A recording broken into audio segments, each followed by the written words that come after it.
hells yeah. We're starting the show without Justin. That's right. That happened. Hello, beautiful people. I'm Brian.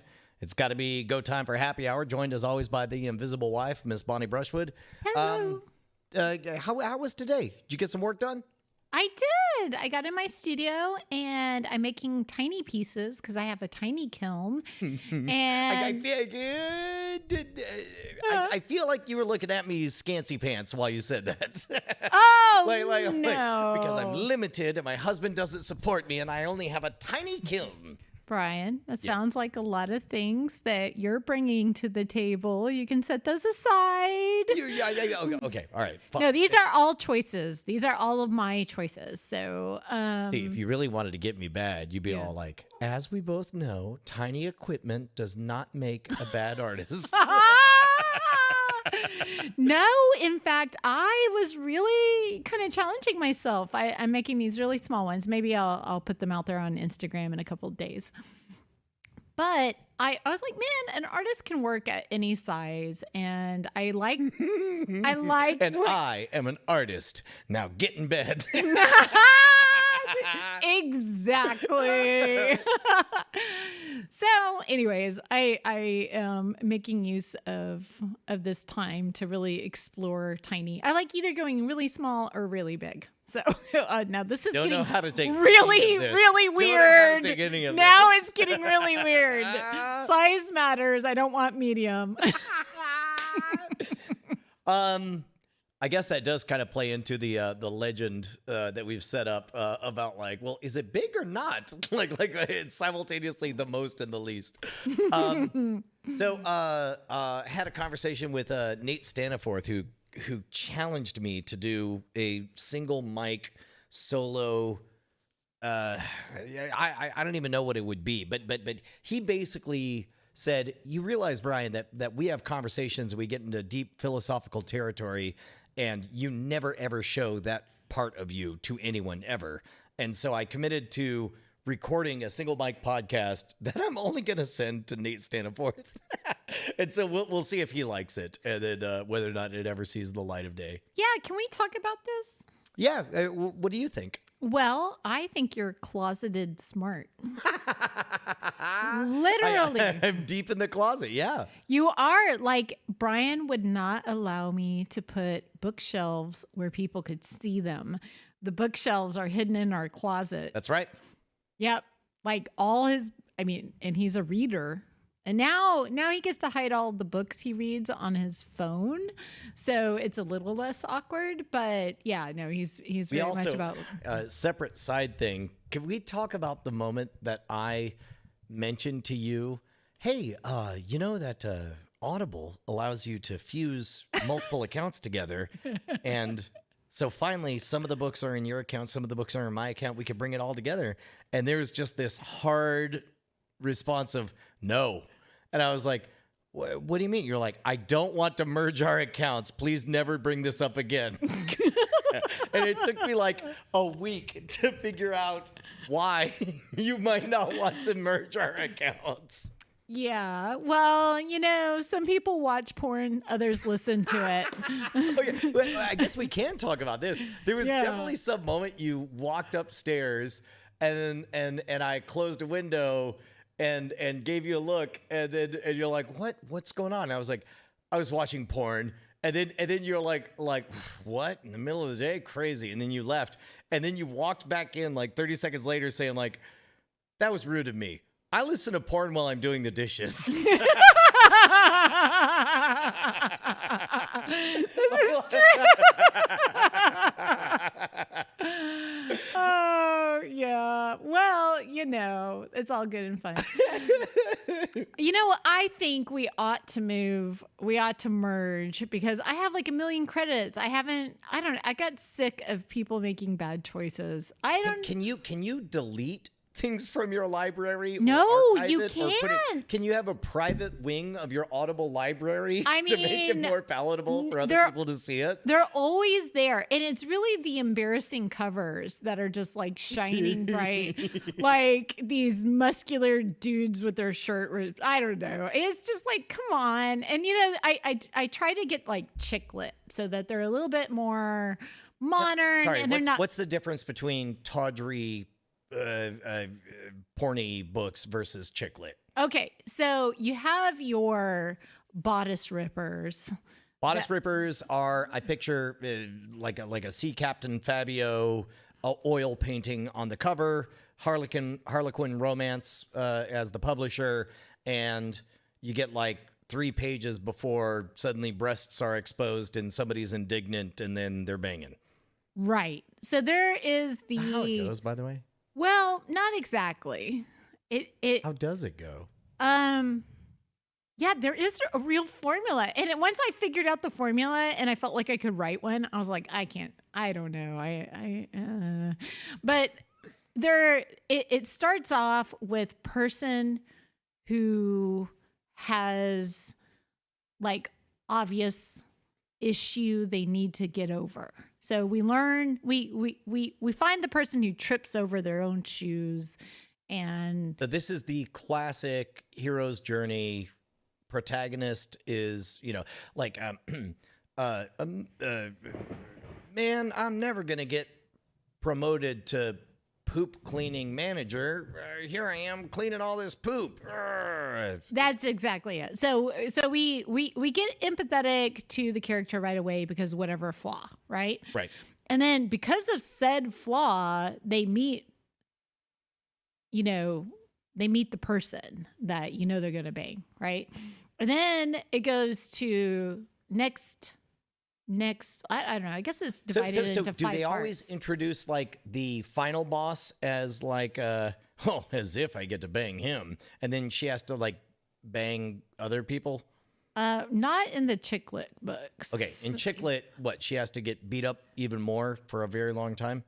Well, beating up is not my sort of book, so The only- that the exists, only I thing guess. the only thing beaten up is that clitoris, am I right? Oh, Hey-o. Brian No, Brushwood. Brian. This is a afternoon show. Oh, my I'm God. sorry. Is it too early? It's too early. Okay. No, next thing is they meet. See, and then I that suspect flaw. Bonnie wants nothing but mini bosses because she either wants them very small or very big. Well, medium matters, right? Okay. No, do you even care? I mean, I think Keep we've going. No, explored- yeah, this is very okay. enlightening. So then they meet the person and they challenge them on said flaw, whatever that flaw or issue is that has to be resolved, and they're just like, How often is the darn. flaw psychological versus physical? It's always psychological. Man, what if it was Yeah. physical? What if like somebody like was missing a foot and then finally she finds out that the dude wants a stump in the butt? Dear God, Brian. Oh, I'm sorry, was that too much? What if her boobs were a little bit crooked? Maybe that's her Okay, character flaw. I think we have opportunity for a new genre, perhaps. The stump in the butt Stump in the genre. butt, yep. I don't know. Physical deformities and no, it's all about like chick lit is about the self-actualization of the individual, whereas like the Bodice Rippers is all about and we connected in some kind of way, So it's more about being desirable, I think. Like I don't really read those so I can't speak to that formula. So you're saying that's as your well flaw. as- This is the opening chapter of your book. Oh. Is I can't bring myself to read Bodice Rippers. Yeah. But then eventually you become fully developed as a woman, and you're like, I love the smuttiest smut. Yeah, I don't know. but I think it's hilarious because I had an uncle who was this really mild-mannered man. I mean, milquetoast as they get, Sunday school teacher and all this kind of stuff. And his wife had like a whole room full of bookshelves devoted to the bodice rippers, that like she was part of some club and would get them and read them avidly and in front of people. I guess that's one of the weird things is like women who have those on display, I guess they assume that no man will ever read them, and as a result won't know what they are, because I'm pretty sure very few men have like entire foyers on where they display all of their Jugs magazines or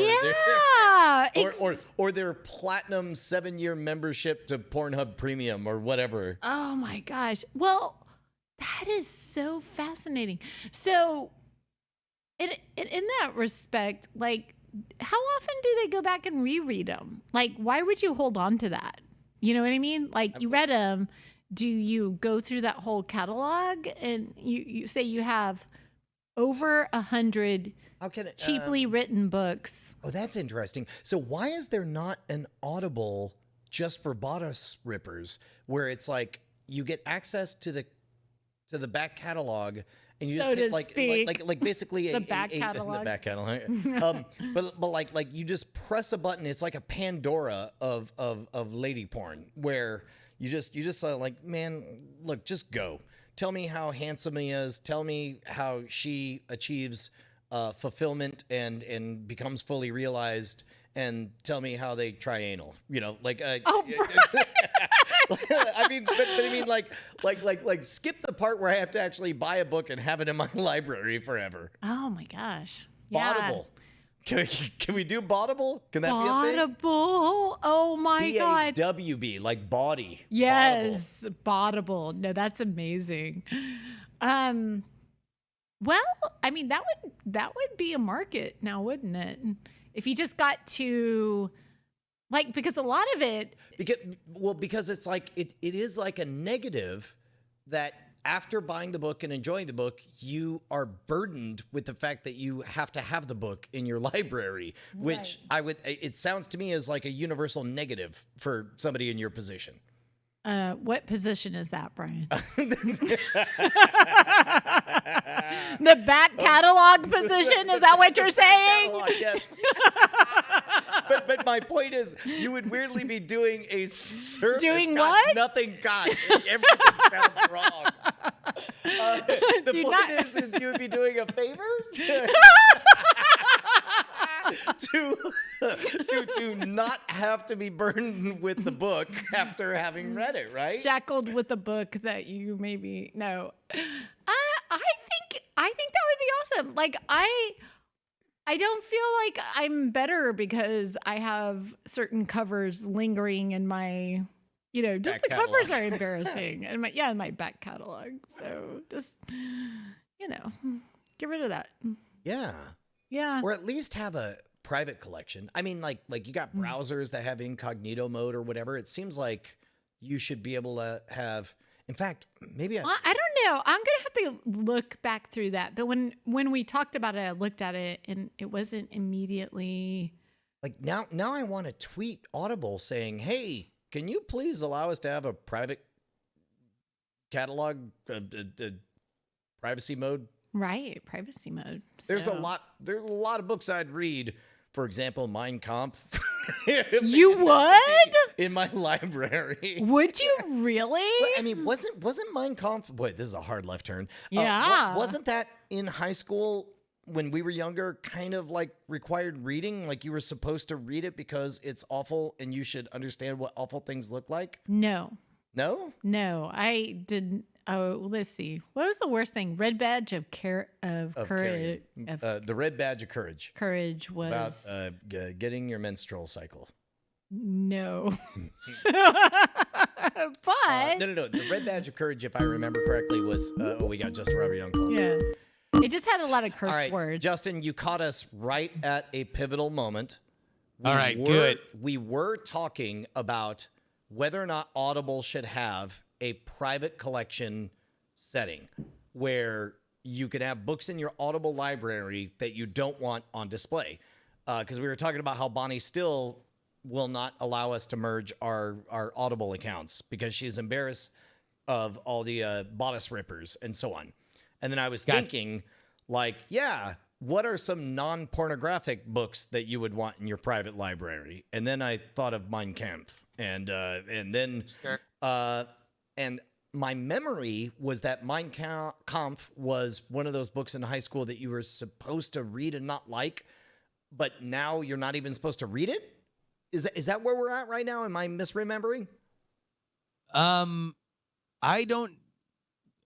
I guess I don't remember that much discussion. I'm not up on the modern idea of where we are on the Mein Kampf thing. I mean, Mein Kampf was certainly not assigned to me in school. I did buy it from a Barnes and Nobles in Hollywood, Florida, and got a funny look from the guy from the clerk that I was buying it from. But it was not assigned. I guess it wasn't a large part of the education process. Hey, did you actually read it? No. Why did you buy it? Because I was gonna read it, and then I did. Because there was this for Halloween the same costume. reason we buy all of those. But I heard I like, because you're in the political arena, I heard that one of the rumors that was getting spread is that Trump had that on his bedside table. Like, that is one of his go-to books. So I'm curious how much it lines up. Oh my Lord, is it Andrew Heaton? Yeah, hello. You are so different. Yeah, sorry, without your beard thing happening. You look so that's young. my shape. It's part of my program to look like I'm on top of stuff. So when I see myself in the mirror, I don't freak out. Well, we were just talking about. Hold on 1 second. I think I accidentally dropped Justin. Let me see if I could do a group call. Hold on. Okay. Do this. Hey, man. Wait, I there he is. answered a thing I'm learning how to produce on this live. Let me see if I can start a new call with you and Andrew Heaton. Yeah. Okay. Okay, here we go. So we'll drop that. I'm gonna do. How do you do a group call?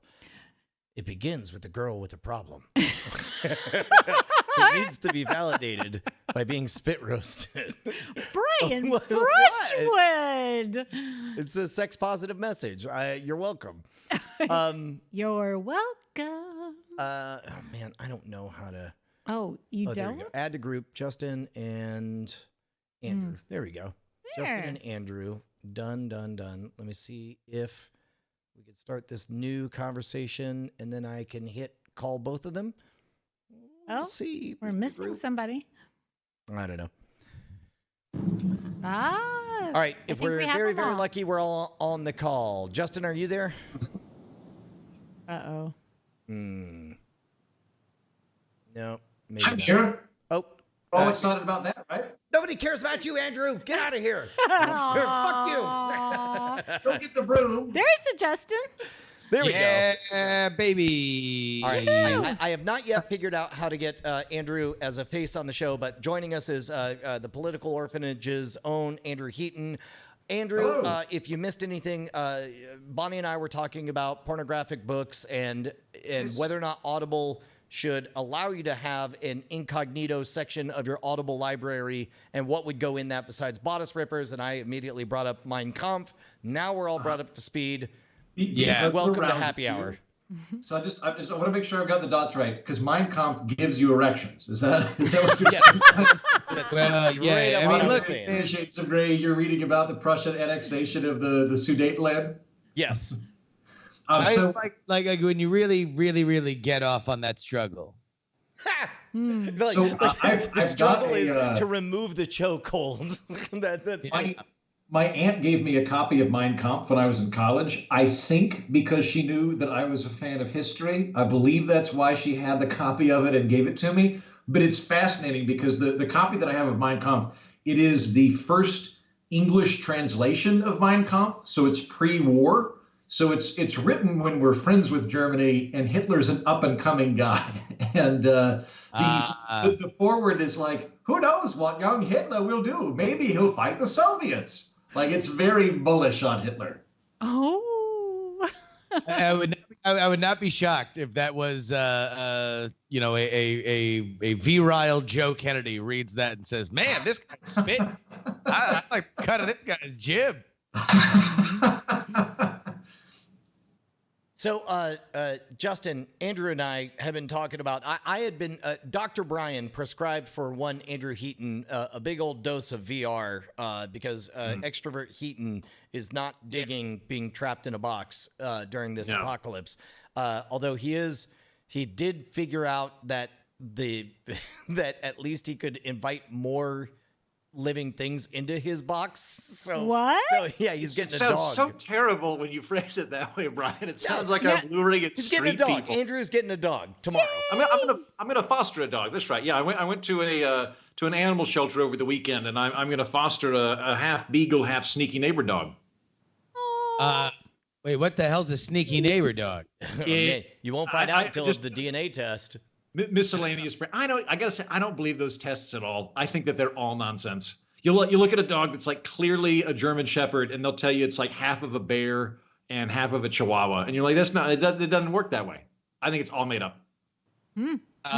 So are you excited, Andrew? I know that you've been crawling the walls, but since this quarantine thing happened. But are you pumped to have a little friend? I am. So, Justin, did I show you the shrimp I bought? Like, this is where my mind was a week and a half ago. I bought one of those because I'm a disembodied head. You guys can't see this right now, right? Yeah. I bought what's called an ecosphere. You used to see them in sharper image catalogs. Dude, it's a whole living system Right. that you're just supposed to set in It's a front of self-contained the sunlight. biome that I keep on my desk so I can be like, "Hey, Herman, you're also trapped, aren't you?" So like that was where my head was buying crustaceans for company. So I was going to adopt a dog. I was looking and I was like, oh, that seems like a good dog. I went and met with them, and they liked me, and they're like, we'd love to have you involved with the program. That dog has several other people interested in her, and I played with the dog more and more, and I was like, she seems like she needs another dog. Like she kind of gets happy and plays when there's another dog around, and so I think you should keep her, and we'll find something else for me. And they went, well, we've had difficulty getting this beagle mix taken by anybody. Would you be interested in that? So I'm going to foster that dog. Story. Before you tell me the rest of the story, what I want to believe is there's this beagle over here, and then you walk over, and it's in the middle of like reading a Sherlock Holmes novel, and it looks up, and it's like, oh, I'm sorry, I was just thinking about the parallels between Data's portrayal of Sherlock Holmes and the holodeck adventures, and I was thinking about the political ramifications of an authoritarian nightmare. And then that's pretty much. I mean, the dog was wearing one of those hunter stalker caps or whatever you call those. The deer stalker is it a deer stalker? That's it. Yeah, hunter stalker is a whole different thing. That's the most dangerous thing. That's when you're out in Wyoming with a lot of money. No, that's a hunter killer. That's from Terminator. Yeah. Yeah. But anyway, I'm excited. I'll foster the dog. And they were like, would you be okay being in a foster program? And I was like, would I? I love dogs, and I have a crippling fear of commitment. This is perfect for me. Give me a dog for 3 weeks. How are you going to handle it when they want to take the dog away, though? So I think that I need to be okay with that for a few reasons. The dog apparently has gets really fixated on one person at a time, very defensive of that person. And that's fine right now where it's just me and the shrimp. It doesn't pose any problem.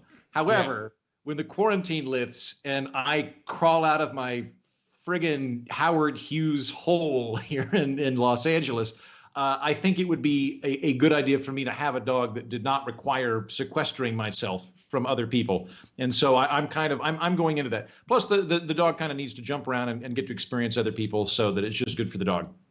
Also, I just want to point out, because people cannot see Andrew Heaton either on Twitch or obviously over podcast, currently he is wearing only a simple sport jacket and a T-shirt, which is basically a potato sack for the rest of us.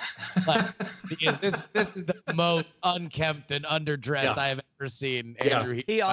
He looks It's like not a man even a who's, collared shirt. he looks like a man who's fit only to arrest drug dealers in Miami with not Michael Vincent. What was the dude on Miami Vice? Not Don Johnson. Don the other Johnson. one. No. The other. Something Philippe something. Philippe something. Yeah, landed that one, man. Nailed See, it. that's interesting because the last time I saw Heaton and he was dressed in said quarantine attire, I just thought LA had gotten to him already. Philip Michael Thomas, thank you. There we go. Yeah. We got there. I'm We got eating there. more cilantro. I don't make eye contact with people when I talk anymore because I'm looking to see if more important people come into the room. Yeah, all that stuff. Okay. I'll tell you what. So the new thing in California, at least over the past 12 hours in my world, has been California's at a very low infection rate and fatality rate thus Crushing far. it. There, you guys are crushing it. Good job. Okay, but the question now is that it's suspiciously low. So everyone is now looking at different reasons why it might be the case beyond just social distancing. And so there was a thing that went around yesterday about maybe COVID was actually out in California months before it became a thing, and California low-key developed herd immunity. But I like to think that it was kale and polyamory. that apparently is the only cure to COVID. California has it in spades, and now we are the golden Did children. I hear you right? Did you say kale and polyamory? That's indeed, yeah. The two that's on the flag of California. It's right Yeah, around there. it's true. It's a thruple eating kale. That is on the state flag. A lot of people don't know that. Can I tell you my conspiracy theory? Go ahead. Is that So- everybody knows that there's a bear on the California flag? What they don't know is that his name is Gary and he's in a threesome. Yeah, exactly. So here's my conspiracy theory. I'm not going the the silk diamond route or whatever of like they made it up to bring down Trump. This all I'm going to say is this. Just theory. Bear with me here. Let's say I'll bear with you, Gary. yes. Let's say UFOs were coming down in mass, and you're the world's governments, and you don't want nobody to see them. What would you do? I'd tell everybody to stay indoors because of a pandemic. All I'm saying is keep looking out your windows because I think maybe there's a shit ton of UFOs right now. It's not bad. Hey, I got a question. Your new podcast, Alienating the Audience, is it only science fiction television shows, or do you dive into movies, or We do a bunch of things. I do. We alternate between books, television series, films, and then I also just periodically will just kind of touch on science and futurism. Like you're a frequent contributor, a frequent co-host. Andrew Main was on this week, and we just talked about how to make money on Mars. So hold it on. was. Let me so it was double kind check. of- So I'm saying this right, but I believe Andrew Main is still the #1 best-selling Kindle author on all of the Kindle store. Yeah. Yeah, he's killing it with the girl beneath the sea. Is that? Yeah. That's it. The And by original the way, title that was sounds- The Other Authors Beneath My Butt. What? That's because he knew he was going to crush it on Kindle. There it is. I will say that that sounds impressive that Andrew Mann's talking about how to make money on Mars, but literally if you talk to him as much as I do, Jesus, it's every other conversation. This guy. But yeah, I had on last week, Brian, a science consultant. But the cool thing about the Sci-Fi Podcast is I'm now friends with like half of the professors at Duke University, and I also know multiple Star Trek and science consultants. So I had on a Stargate consultant, like a professional Stargate science consultant last week. And then somebody on the Stargate Reddit page, and I had them basically just pitch me on what I should be watching during the quarantine. And so we had like an hour and a half, or we had like an hour-long conversation on Stargate. But then we'll do books sometimes. I like bringing on professors a lot when I can and have them explain stuff to me using sci-fi. I get a kick out of that. But then like I also need to do like a wrap-up episode on Picard. Like I feel like the world needs that. They need to have our primature on that. I will say, I mean, yeah, before, because I think I'm telling by the wily eyes in my co-host Brian Brushwood's noggin, I'm gonna guess that we're segueing into a Picard situation, and all I know is this about Picard: I ain't seen a single frame, but episode 1, all my friends were raving about it. Oh my God, I'm so excited! Picard's back. This is great. Every little thing that I wanted to be good about this is indeed good. The first sign of trouble was in New Hampshire when I was in a hotel room with Andrew Heaton as we were both there covering the primary. And he, despite the fact, just by himself, excused himself from the main room of this suite that we had and went to another room so he could have what became an animated conversation that did not sound pleased with episode either 2 or 3 of Picard. So I will just set that up and let you two go at it. Yeah, actually, Justin, I know the conversation in question that you're talking about, and it was more like I called the tone of the conversation was as if I were calling someone like, "Hey, we really need to go check on Brad. He's been saying some dark things. We both love Brad. We want the best for Brad. I think we need to talk to Brad." Like that was very much that was like episode 2 or 3 though. I came around on it by the end of the series. Okay, so it did rebound. It rebounded. Yeah, I mean it had some problems with it, but that said though, I watched every episode pre-quarantine within 24 hours of it coming out, and it kept my attention, and I enjoyed it. Brian, Which was your favorite part? The fact that there was not a single episode that stood on its own except for the first episode, or the fact that by the end of the episode, there was literally no progress, and the one thing that made things interesting about the main character was magically removed?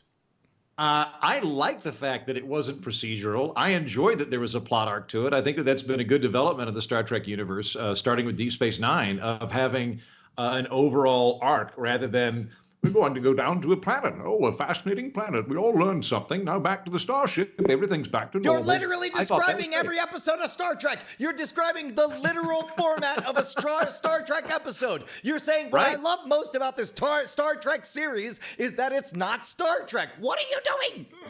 I enjoy the ongoing evolution in Star Trek, which has always been a dynamic enterprise that pushes boundaries and forces us to grow. They should have downloaded his consciousness into the ship. The ship should have been named the USS Picard, and he should only be a voice character going forward. Occasionally a hologram. That would have been amazing. One of the showrunners had some Q&A on Reddit or something, and talked about how originally he had wanted to have it just be Picard as a retired guy in France solving crimes with his dog. Would have liked that even better. Oh my As God, long that as would have those been fucking amazing. big ass balls were prominently featured in every single episode. Oh, that my dog. God, those balls are huge. I read that quote and immediately didn't want to watch the series. Because it's like, look, I get it. You want to have a more dynamic version of Picard. We show Picard doing Picard things in a setting that we haven't seen him do it before. But if your thing is like, well, what I really wanted to do was a boring version of this without spaceships. Like, I'm like, fuck, stop it. You have no idea what the hell to do. So I spent $2.99 yesterday just so I could make my kids watch one sketch from one episode of Portlandia. I made them watch the full one more episode sketch, because with we're Battlestar? watching Battlestar Yeah. Galactica. Yeah. And goddamn, that holds up. It was $3 very well spent. Also on that same episode is the Eddie Vedder sketch where he shows up with that shitty tattoo. It's great.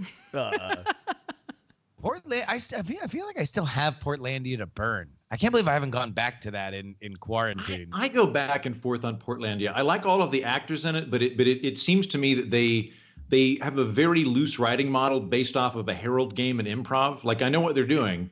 Yes. And it's a little cute and it's not very tight. And so like when it works, it's great, but there's lots of fluff in between the great stuff. What about Documentary Now? Oh, I love Documentary Now. I think Documentary Now is absolutely brilliant. Man, I think they knocked that out of the one park. strikes me as really hot and cold. There have been times that I've been unfamiliar with what they're riffing on, but loved the joke that they ran with. There have been other times that I've definitely known what they were going for and hated every moment of it, and the inverse of both of those. It's so hot and cold, but like their take on Nanook of the North was pretty great. And even the was it a Talking Heads thing they were doing that began with Fred Armisen alone on stage, and then it was a live concert documentary, and he was just shitting on his partner the entire time. Oh, that was the Stop Making Sense parody. Yeah. Right? Yeah. Hey, Brian, you want to do some real quick entertainment news? Goddamn right. New breaking news from Netflix. The Tiger King and I, a Tiger King after show hosted by Joel McHale, featuring brand new interviews with John Reinke, Joshua Dial, John Finley, Saf, I'm Rick Joel Cowie, McHale. Kirkman, and Jeff and Lauren Lowe will premiere April 12th this weekend. Everything you just said made sense except for the words with Joel McHale. Wait, Here, that's what I got stuck on. Wait, what? Yeah, here we go. Hi, I'm Joel McHale. There's a new documentary series called The Tiger He King. could have I dressed highly up. recommend watching all 7 episodes. On April 12th, Netflix will release an 8th installment called The Tiger King and I. It's an after show hosted by me. I talked to a lot of people involved in the project. Jeff and Lauren Lowe, Saf, Eric Cowie, John Finley, John Reinke, and Rick Kirkham to see what's happened in their lives since the release of the series. It's eye-opening and hopefully funny. So watch The Tiger King and I, April 12th on Netflix. So This Is this get up. Quarantine talking, or is he ripped? Whatever. He's Hollywood. wait, You can wait, everyone Joe? can afford to be ripped in Hollywood. Whatever. wait. Joe McHale? Yeah. Yeah. Of the soup Oh, I and couldn't. Community. Yes. Okay, now I get it. This getup that he's wearing, laughing Yeah. with or laughing at? It's to He's create too smug to unity. laugh with. He has to be laughing at. In general, Joel McHale, I've never seen laugh with anyone. I've only seen him laugh at. So I'm not entirely sure what to make That of is this. his shtick, right? Is I'm sneering at a thing. Like that was the whole thing of the soup, right? Yeah. Was his character on Community, although he was that with like a heart of gold, question mark. I didn't watch enough Community. But I feel like Tiger King is one of those things that nobody could fault you for loving unironically because it's such a wonderful disaster. I don't know. I'm a bit surprised when the entire thesis of Tiger King is look at these dipshits that you will wear a costume that says look at these dipshits. Obviously, this does not. This is certainly hurt by the quarantine, as he is obviously shooting it on an iPhone in his living room with earbuds in. He Right. didn't even get to go out to buy new tiger print sashes. That might be He had like to just use the ones in his living room. that might be in the closet. I think that if I were doing an ad for Tiger King, I would definitely make a link with the costuming and stuff. So like that reads as Tiger King, and he very clearly says, hey, this is me and I'm doing Tiger King, and this is me doing something with animal print, because you have to have the animal print or nobody understands. So like as a visual artist, I wouldn't say he's allowed to advertise without having some of that, Separate issue. I want Yeah. our regular listeners to know that we really tried to go an entire day without talking about Tiger King. And I'm It's- sorry that the news, it's not our fault that the news newsed. No, in I fact, think except I might have met him needs briefly. to make a sign that it's just days gone Days without since Tiger King Tiger mentioned. King. And just put the 0 back down because we'll start again tomorrow. Sorry, Heat. What were you saying? I think I might have met him briefly.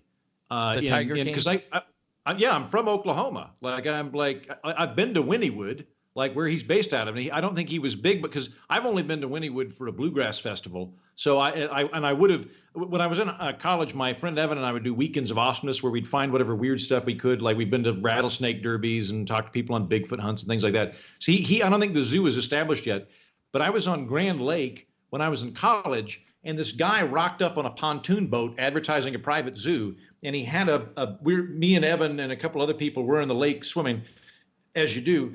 And he's got a baby alligator that he'd used electrical tape to shut the snout of the alligator.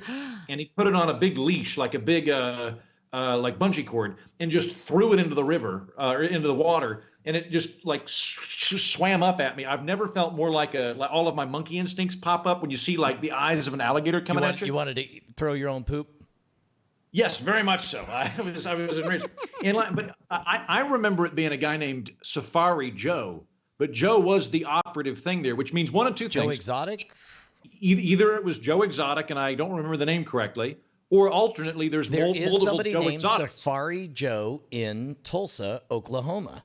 Safari what? Joe's H2O water park. Oh. So that was okay. Well, sorry guys, it was just some other random Oklahoman with alligators. Oh my God, you got to meet Kmart Joe Exotic. Oh. You got to meet Kirkland Joe Exotic. That's amazing. Yep, Craigslist Joe. That is Also, insane. Midtown Water Park Big Splash changed ownership with Safari Joe Matthew Estes taking over and adding a new signature Safari style theme. This was in 2015. Oh my according to God. Tulsa You Full thought Doc- you met Santa Claus, but you met a mall Santa instead. Yeah. I feel so terrible. Well, someday maybe I'll go to prison. I don't know. It's still possible. Maybe someday I'll go to prison and meet the real Joe. Yeah. How long is he in for? Is he? I haven't watched the whole thing. I think the sentence was like 22 years or something. I think 2 years. There's no Oh, way. There's no way he yesterday- serves that. Does he get Yesterday, out for coronavirus?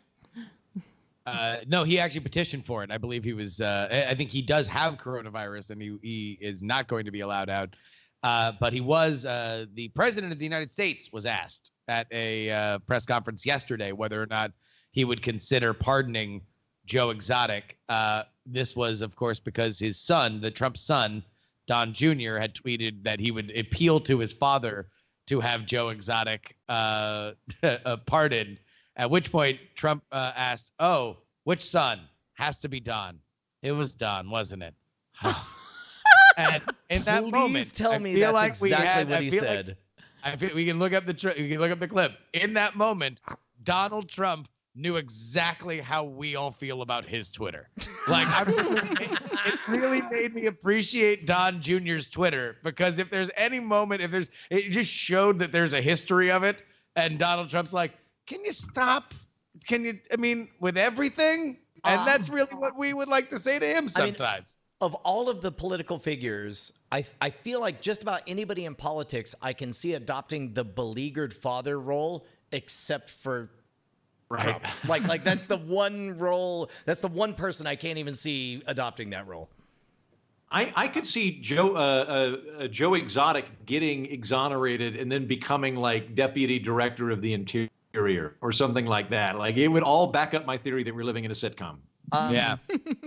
There was Guess what, somebody- motherfucker? There was a headline that, as though it was something controversial, that said Joe Exotic would have supported bringing back the saber-toothed tiger, and I'm like, is that?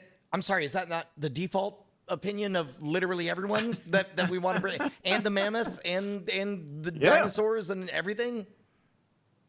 Bring on the mammoth. There's a rich guy in Scotland who bought up a bunch of land, and he's pissed off the locals because he's trying to reintroduce wolves. Like he's not resurrecting dead species, but he is trying to like bring back bears and wolves and things like that. And his theory is he's got a big enough land, nobody cares. But the other people are like, that it's all sheep herding, like this side of the wall.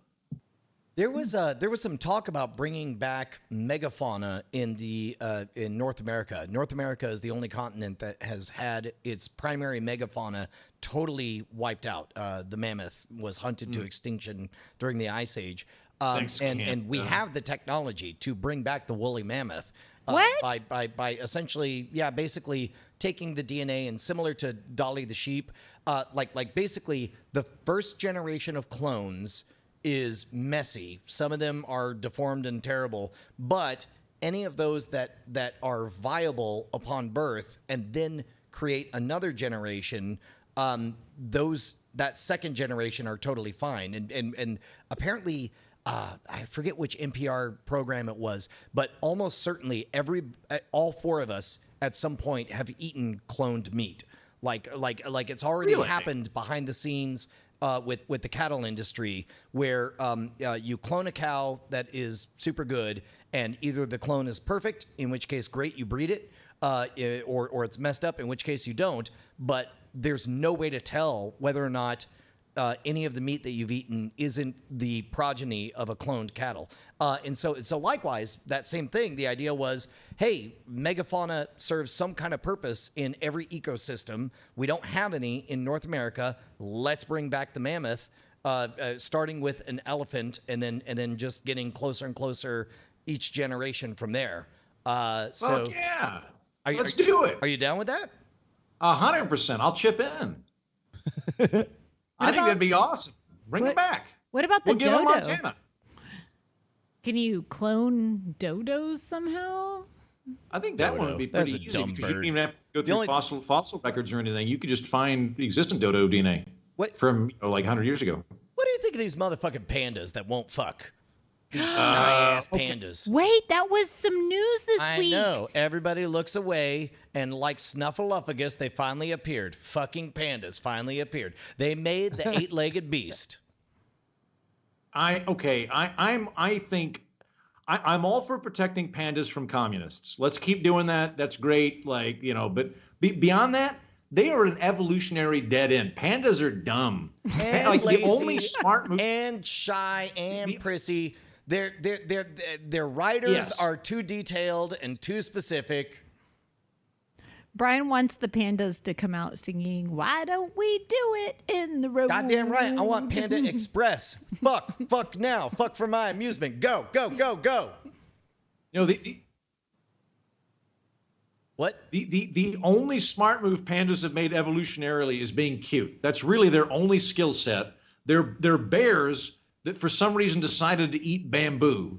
They went, you know what? We're going to eat bamboo, but we're going to have to eat mass amounts of it every day because it's so low in calories, and we're not interested in having sex. Did you know when female pandas produce babies, it's so unremarkable to them, it is so unpainful to them that it'll often happen while they're sleeping. They won't realize they gave birth to a kid, and they'll roll over and crush it. Now, that is a species that is asking to be destroyed by Mother Nature, and it's only around because we're keeping them in zoos. The P in Panda stands for passive aggressive. Fuck y'all and fuck Carol Baskin.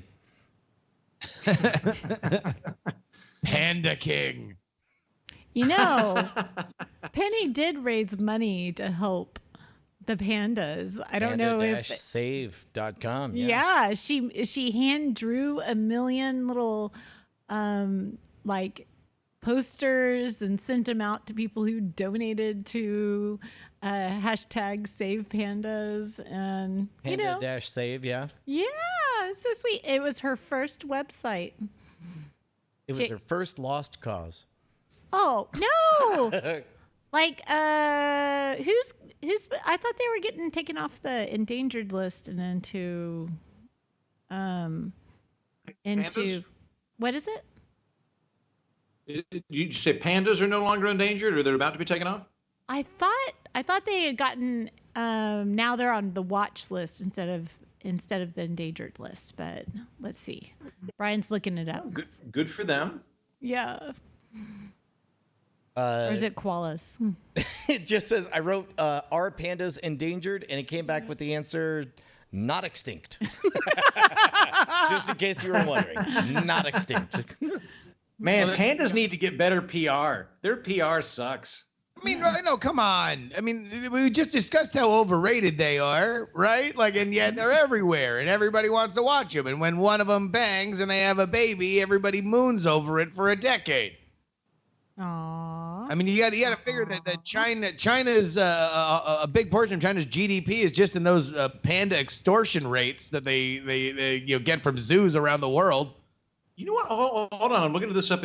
I have no idea if this is a reputable website or not, but it looks fine. Trafalgar.com, good WordPress theme. But it says the following animals are no longer on the endangered species list: southern white rhinoceros, the giant panda, a couple that I haven't heard of, then Okay, gray so maybe you're wolf. onto Good something, for them. Bonnie. I'm very much on team dog.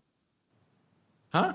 I say good for Bonnie. I think she was right. Yeah, I remember Yeah. that news No, because yeah. I got to go tell Penny and say, "Hey, the pandas, thank you for all that work you did," because now they just got taken off the endangered. So that's pretty cool. So Yeah, kudos.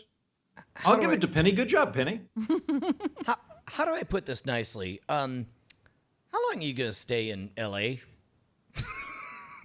like how long is being in LA gonna make sense? Oh, me? Yeah.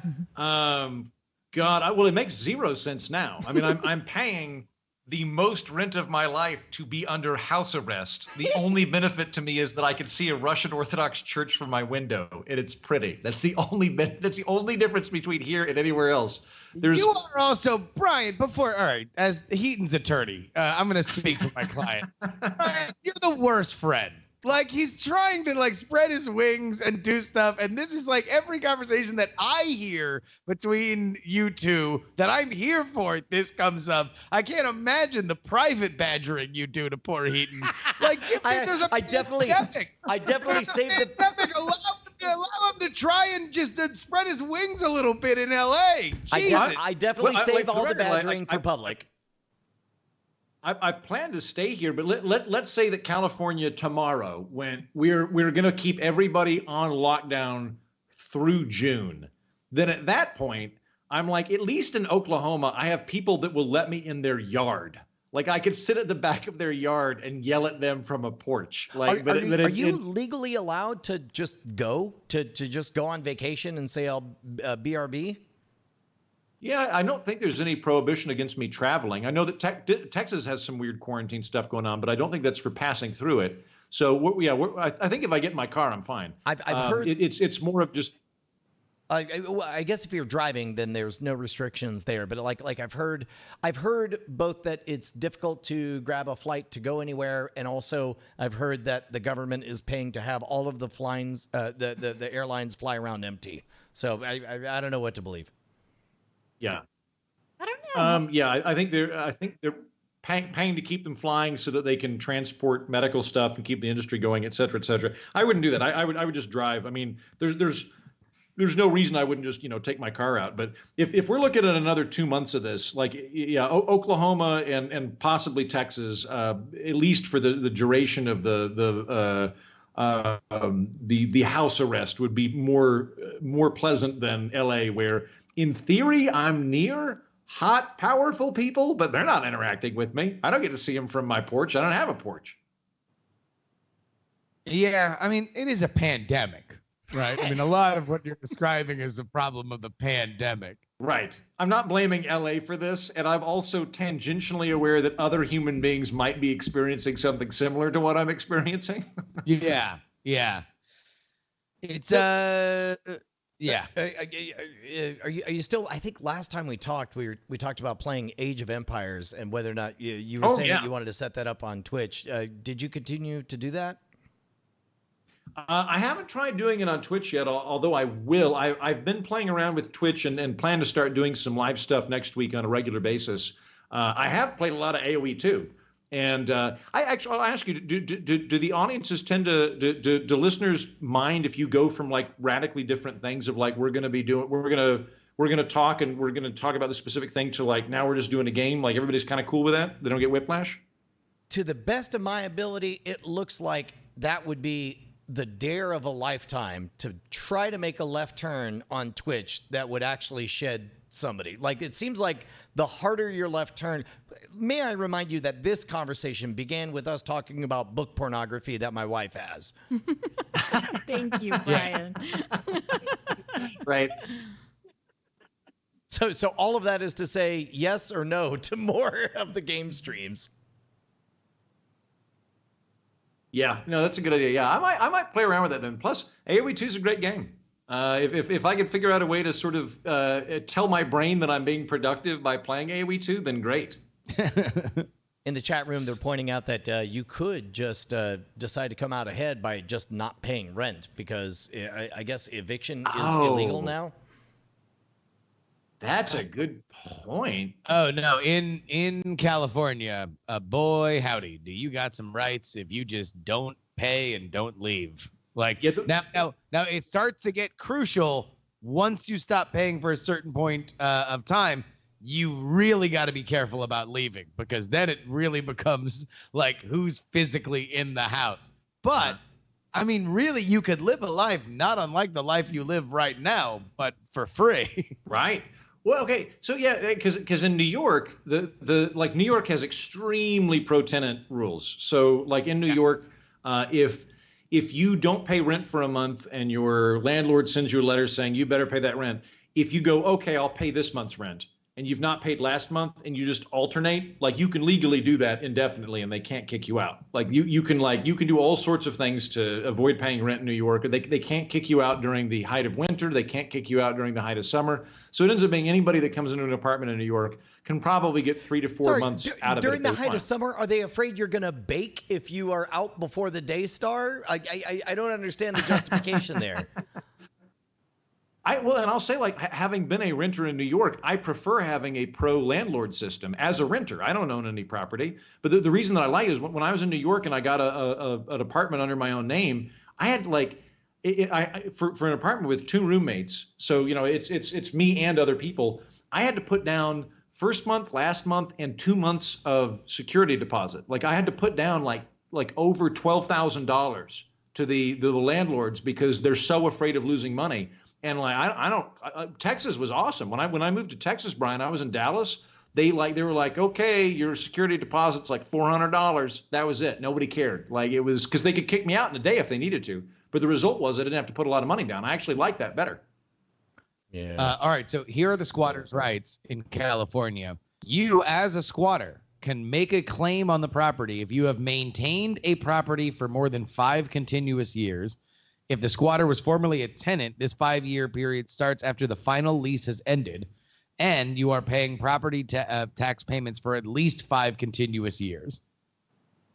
Okay, that sounds like longer than I'm going to stay here. Wait, so if I just quit paying rent, when do they kick me out? That's the relevant answer here. Yeah, that's the question here of when you can evict somebody. Oh my God! I spent a significant portion last night looking at teardrop campers. So I can't believe, and maybe this is by design, we're at 57 minutes of the hour, and I realized that we have 2 of the most insightful political pundits that I know, and we've not talked about politics at all. Politics, go. No? Justin, did you see that Sanders dropped out? Let me be the first to inform you. Shit! Fuck! Shit! I fucked up so bad. I didn't. Fuck, for real? Bernie Sanders? Fuck. I'm sorry, but you know what, Justin? If not 4 years from now, 8 years from now, he'll probably make a terrific comeback in his early 90s. I think he'll be doing great. No, he's gonna. They're gonna upload. They're gonna upload his consciousness to the ship, and it'll just be a voiceover actor and maybe a hologram. Thank you, Commander Data. I believe I will continue now that I am in an android body.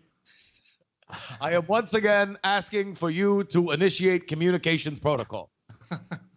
Oh man! All right, you know what? I'm gonna call that good enough to punch out on, right? Yeah, let's go. The Political Orphanage, alienating the audience. Everybody, go check out all of Andrew Heaton's fantastic work. Thank you to everybody who joined us.